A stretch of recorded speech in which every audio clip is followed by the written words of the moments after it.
अस्सलाम वालेकुम व्यूवर्स, क्या हाल चाल है। उम्मीद करता हूँ सब खैरियत से होंगे। आज के लेक्चर में हमने डिस्कस करेंगे प्रोजेक्ट प्लानिंग एंड मैनेजमेंट। हमने स्टार्ट की हुई है 11th क्लास आईसीएस की कंप्यूटर की न्यू बुक जो पैक्टा की है। हमने इसकी कंप्लीट सीरीज़ स्टार्ट की हुई है। कंप्लीट जो है आपको सीरीज़ मेरे चैनल पर आपको मिल जाएगी, लिंक डिस्क्रिप्शन में ऐड कर दूँगा, वहाँ से जाकर आप कंप्लीट जो है लेक्चर सीरीज़ अपनी दे सकते हैं। चैनल को फॉलो कर लें, लाइक कर लें, सब्सक्राइब कर लें ताकि नेक्स्ट आने वाले लेक्चर जो है वो आपके मिस ना हो। Project planning and management. Project planning और मैनेजमेंट क्या होती है? जब आप कोई भी प्रोजेक्ट आपने स्टार्ट करना आता है, कोई भी नया प्रोजेक्ट बनाना आता है, तो उसकी प्लानिंग और उसकी मैनेजमेंट जो है वो प्रिडिक्टली एडवांस में हमारे लिए बहुत ज़रूरी है। फॉर एग्जांपल आपने कहीं पे ट्रिप पे जाना है, आपने किसी टूर पे जाना है, तो आपने सबसे पहले ये डिसाइड करना है ना आपने कहाँ पे जाना है और कितने दिनों के लिए जाना है। तो फिर उसकी कॉस्ट का हिसाब लगेगा कि कितने दिन आपने स्पेंड करना है, कितने दिन के लिए आपने टूर पे कहाँ पे जाना है। उस हिसाब से उसकी कॉस्ट पे वो कॉस्ट निकलेगी, उसका टाइम निकलेगा, कितने दिन आपने जाना है। तो सारी जो है कैलकुलेशन देन ही आपकी जो है पॉसिबल होगी। इसी तरह जो आपने कोई भी प्रोजेक्ट है, कोई भी जो आपके पास यूज़र आता है प्रोजेक्ट बनाने के लिए, तो उसकी जो है प्रोजेक्ट प्लानिंग और मैनेजमेंट जो है वो बहुत ही ज़रूरी है। इसमें टोटल आपके पास 5 फेजेज़ होते हैं प्रोजेक्ट मैनेजमेंट प्लान के, जिसमें इनिशियल प्लान होता है कि आपने क्या बनाना है, डिस्कशन होती है कि कौन सा प्रोजेक्ट का स्कोप क्या है, क्या चीज़ आपने जो है बिल्ड करनी है। सेकंड आपके पास आती है प्लानिंग। प्लानिंग में आपने बनाना होता है कि किस तरीके से जो है वो बनेगा, कौन बनाएगा, कितने उसमें डेवलपर्स होंगे। फिर उसमें एग्जीक्यूट होता है, कितने डेवलपर उस पर वर्क कर रहे हैं, एग्जीक्यूशन होगी, वो बिल्डिंग होगा। उसके बाद परफॉर्मेंस मॉनिटरिंग होगी कि उसमें चेक किया जाता है कि यूज़र की नीड के मुताबिक बनाया, जैसा हमने बनाना चाह रहे हैं वैसा ही बनाया। फिर उसकी जो है प्रोजेक्ट क्लियर है, उसके बाद उसकी मेंटेनेंस चलती रहती है। इसमें what, who, when, how. What मतलब आपने उसमें क्या बनाना है, हु उसमें जो है कौन बनाएगा, कब बनेगा, हाउ और किस तरह बनेगा। ठीक है, ये आपके 5 फेजेस हैं। प्रोजेक्ट प्लानिंग इज ये मैंने आपके लिए डेफिनेशन लिखी है। Project planning is the process of outlining how our project will be executed including defining objective, scope, timeline, task, resources and strategies. मतलब ये सारी प्लानिंग में ही आ जाता है प्रोजेक्ट की आप में कि उसमें क्या क्या जो है उसमें आउटलाइंस होंगी, क्या उसमें स्कोप होगा, क्या उसमें मतलब फीचर्स होंगे, कितनी कॉस्ट आएगी, कितनी देर में वो जो है बिल्ड होकर आपके पास मौजूद होगा। तो सबसे पहले आपके पास क्या है, कंप्रिहेंसिव प्रोजेक्ट प्लानिंग। प्लानिंग में हम क्या देखते हैं, project planning involve thinking about all the detail of the project before you start. This include understand what need to be done, who will be do it and how it will be done. इसमें अब देखा जाता है, जैसे मैंने आपको पहले बताया कि देखा जाता है कि इसमें हमने क्या चीज़ बनानी है, ये कौन बनाएगा, ठीक है, और ये किस तरह बनेगी, किस तरह बिल्ड होगी। ठीक है, प्रॉपर उसमें जो है वो प्लानिंग होती है, कितने डेवलपर होंगे, उसमें कितना टाइम जो है उसमें लगेगा और किस स्टेप वाइज जो है वो उसमें टाइमलाइन कितनी होगी, कितने स्टेप वाइज जो है ये कंप्लीट होगा। Setting a project time. Setting a project timeline क्या है कि इसमें टाइमलाइन डिसाइड की जाती है कि ये इतने टाइम में जो है आपका बिल्ड होगा। Setting a project timeline mean deciding how long each part of the project will take. This help keep the project on track and ensure it get done on time. जो है आपकी project timeline है कि आपने for example एक project है उसमें एक मंथ में आपका बनना है या 4 मंथ में आपका बनना है, तो आप उसको मंथ वाइज जो है वो एक माइलस्टोन में या आप एक टाइमलाइन उसकी जो है माइलस्टोन जो है उसकी क्रिएट कर लेते हैं कि फर्स्ट माइलस्टोन में हम ये क्रिएट करेंगे, फ्रंट एंड होगा, फिर उसमें जो है उसमें बैक एंड होगा।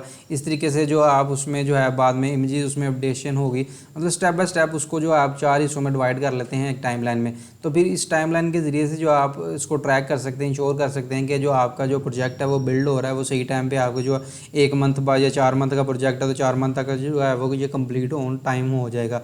तो ये होता है project timelines. Estimating cost. Estimating cost भी इसमें बहुत इंपॉर्टेंट फैक्टर है कि जो हमने प्रोजेक्ट बनाना है उसकी एस्टिमेटिंग कॉस्ट हमें एडवांस में पता हो, ताकि हम जो यूज़र से हमने चार्ज करना है उसको एडवांस में हम उसका आइडिया दे दें, उसको बता दें कि जी प्रोजेक्ट इतना बनना है।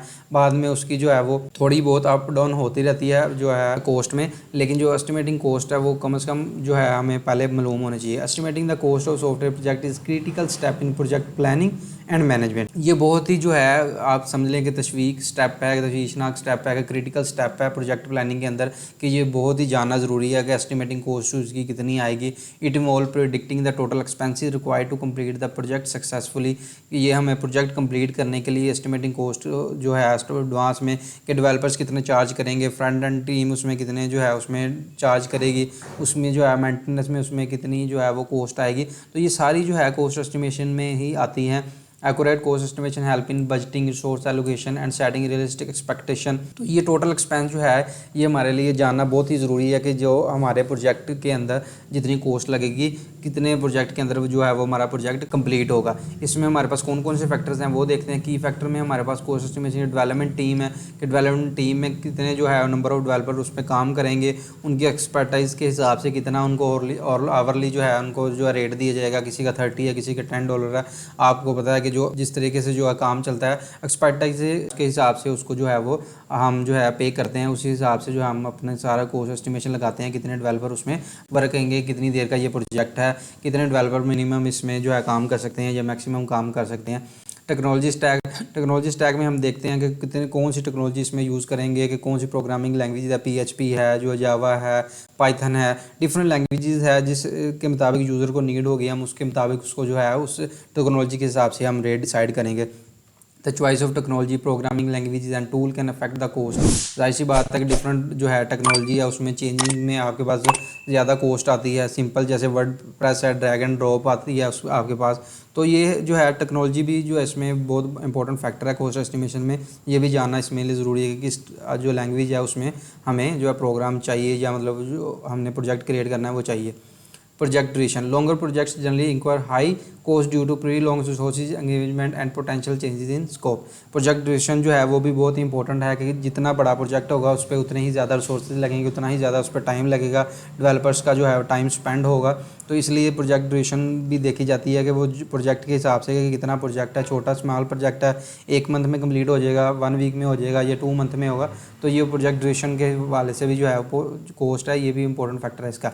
रिस्क मैनेजमेंट, ये भी हमारा बहुत इंपॉर्टेंट फैक्टर है कॉस्ट एस्टिमेशन का कि उसमें जो है हमारे पास ऐसी आपके पास रिस्क आ जाएं जो आपने पहले ना देखी हो, अनफोर्सीन आ जाएं, तो उसके लिए भी जो आपकी कॉस्ट है वो आपकी एक साइड पे सेपरेट उसकी जो है वो आप बजट करके रखें, ताकि जो है अगर आपको इमीडिएटली कोई उसमें इशू आ जाता है, कोई इसमें रिस्क फैक्टर आ जाता है जिसके ज़रिए से आप डेवलपर्स को दोबारा से उसको हायर करना पड़ता है, उनसे आपको पे करना उनको पड़ता है और दोबारा से चेंजिंग करवानी पड़ती हैं। Identify potential risk and their mitigation strategies. Mitigation strategies आपकी क्या होती हैं कि ऐसी स्ट्रैटेजीज जो आपकी जो कोई भी आपका ऐसा इशू आ जाए आपके पास अनफोर्सीन, जिसको आप जो है वो मिटिगेशन स्ट्रैटेजीज़ के साथ आप जो है रिस्क पोटेंशियल रिस्क को या मतलब जो आपके पास रिस्क आया उसको लो से लो करें। आप उसकी स्ट्रैटेजी ऐसी आपके पास मौजूद होंगे, अगर आपके पास रिस्क कोई ना कोई आ जाए तो उसको जो आप हैंडल कर सकें उसी कॉस्ट के अंदर। कंटीजेंसी फंड, जो आपके पास ऐसा फंड होता है जो आप जो अनएक्सपेक्टेड जो आपके पास इशू अगर हो जाता है, शो हो जाता है, उसको आपने कवर करने के लिए ऐसा फंड सेपरेट रखा हो जिसके ज़रिए से वो उस रिस्क को उस इशू को आपने जो है रिमूव करने के लिए आपको दोबारा से नया डेवलपर जो है हायर करना पड़ जाता है या उसमें कोई और इशू जो है फेस करना पड़ जाता है, तो उसके लिए जो आपने ऐसा एक फंड रखा हो जिसके ज़रिए से जो है आप उसको जो है कवर कर सकें। Sum of money set aside to cover unexpected expenses और एमरजेंसी के लिए आपने उसको हम बोलते हैं इंक्लूडिंग एड्रेस अनफोर्सीन इशू को जो पहले आपके पास इशू ना आया हो। क्वालिटी इंश्योरेंस पे भी ये भी आपका बहुत इंपॉर्टेंट फैक्टर है कि cost assisted with testing, bug fixing, ensuring. जाहिर सी बात है कि जब हम उसकी क्वालिटी इंश्योरेंस करेंगे उस पर भी टाइम लगेगा, डेवलपर्स का लगेगा, उसमें एक्सपर्टाइज है, मैनेजर्स हैं, जो कोर टीम है हायर, उसका टाइम जो है वो लगेगा। तो इसके ज़रिए से जो है क्वालिटी इंश्योरेंस में भी जो है वो कॉस्ट आएगी आपकी जो वो यूज़ होगी। तो ये इंपॉर्टेंट फैक्टर हैं, ये आपको जो है अलग-अलग भी डेफिनेशन में पूछे जा सकते हैं। ठीक है, की फैक्टर आप लिखें शॉर्ट क्वेश्चन में तो आपने ये नेम्स लिख देने होंगे। ठीक है, अगर लॉन्ग में आ जाएगा तो कॉस्ट एस्टिमेटिंग कंप्लीट लॉन्ग भी आपके पास आ सकता है, तो उसको कंप्लीट जो है आप डिस्क्राइब कर सकते हैं। उम्मीद करता हूँ यहाँ तक सब स्टूडेंट को समझ आ गई होगी। अगर किसी बच्चे का फिर भी कोई क्वेश्चन है तो कमेंट सेक्शन में मेरे से पूछ सकता है। चैनल को फॉलो कर लें, लाइक कर लें और सब्सक्राइब कर लें ताकि नेक्स्ट आने वाले लेक्चर जो हैं आपके मिस ना हो।